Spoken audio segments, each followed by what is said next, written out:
Monsieur le ministre, je m'interroge. En fait, l'augmentation des dépenses des collectivités est due à deux facteurs indépendants de leur gestion, à la fois le transfert des charges de l'État vers les collectivités et aussi l'inflation.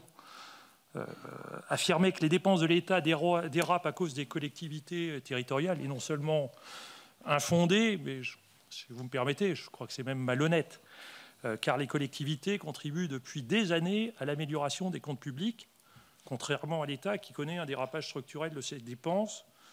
On le sait, la dette des collectivités est stable et même en légère diminution depuis 30 ans, passant de 9% du PIB en 1995 à 8,9% en 2023, tandis que la dette de l'État a augmenté de 40,1% du PIB à 89,7% sur la même période.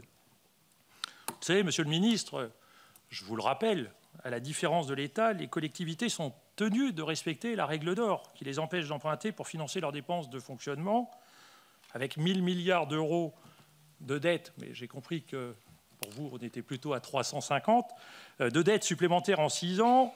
Je crois, même si je note ces 350, je crois que le président et le gouvernement seraient avisés de ne pas trop cibler, de donner trop de leçons à ceux qui tiennent un budget à l'équilibre chaque année.